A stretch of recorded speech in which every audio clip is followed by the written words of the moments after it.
बाबासाहेबांच्या उपकाराशिवाय आम्ही शून्य आहोत.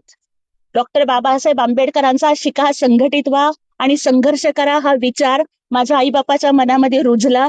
म्हणूनच आज इतक्या गरीब वस्तीमध्ये असून सुद्धा मी शिकू शकले, मी संघर्ष करू शकले. केवळ उमेदवारी दिल्यावरतीच नाही, तर शिवसेनेचा दसरा मेळावा असेल, वर्धापन दिन असेल, प्रत्येक स्टेजवरती मी अभिमानानं सांगते की भीमराज की बेटी मैं जय भीम वाली हूँ. आणि मला त्याचा अभिमान आहे की मी बाबासाहेबांची लेक आहे. मी एवढंच म्हणते कि रुतबा मेरे सर को तेरे संविधान से मिला है, रुतबा मेरे सर को तेरे संविधान से मिला है, ये अधिकार और खासदार भी मुझे तेरे संविधान से मिला है. औरों को जो मिला है वो शायद मुकद्दर से मिला है, लेकिन मुझको तो ये मुकद्दर भी बाबा साहब के संविधान से मिला.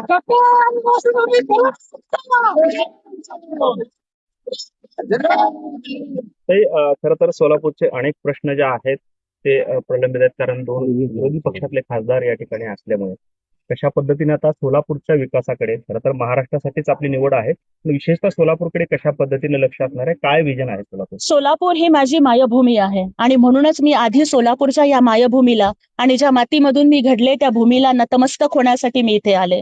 सोलापूरचे माझ्यावरती अनंत उपकार आहेत, कारण एका तेलुगू बोलणाऱ्या मुलीला, एका मागासवर्गीय मुलीला सोलापूरकरांनी सूत्रसंचालिका असेल, वक्ता असेल, कार्यकर्ती असेल, एखाद्या पक्षाची शहर अध्यक्ष असेल, या प्रत्येक भूमिकेतून सोलापूरकरांनी स्वीकारलं आणि माझे सोलापूरकर बांधव हे माझ्या पाठीशी उभे राहिले.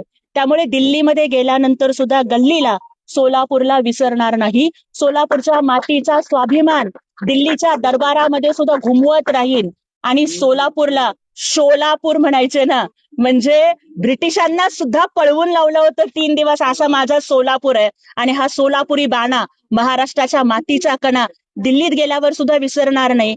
माझ्या लाखो सोलापूरच्या बांधवांना अभिमान वाटेल अशा पद्धतीचं काम मी करेन. मी राजकन्या नाहीये, मी संघर्ष कन्या आहे, गरीब आई बापाची पोरगी आहे. माझा बाप मोठा नाही, माझी आई मोठी नाही, माझी लोक मोठे नाहीत, माझं घर मोठं नाहीये, मी बंगल्यात राहत नाहीये. त्याच्यामुळे सोलापूरचे जे बांधकाम कामगार आहेत, सोलापूरच्या ज्या विडी कामगार महिला आहेत, आज इथं तुम्ही जेवढ्या महिला इथं उभारलेल्या बघताय, त्यातली कुणीतरी धुणी भांडी करायला जाते, कुणीतरी हॉस्पिटलमध्ये काम करायला जाते, कुणीतरी हॉटेलमध्ये चपात्या लाटायला जाते. या सगळ्यांच्या कष्टाची मला जाणीव आहे, कारण आज त्यांनी जो हार माझ्या सत्कारासाठी विकत आलाय तो त्यांच्या घामाच्या कष्टाच्या पैशाचा आहे. आणि त्याच्यामुळे त्यांच्या प्रत्येकीच्या आणि प्रत्येक कष्टकरी बांधवांच्या प्रश्नाला, सोलापूरचा पाणी प्रश्न असेल, रोजगाराचा प्रश्न असेल,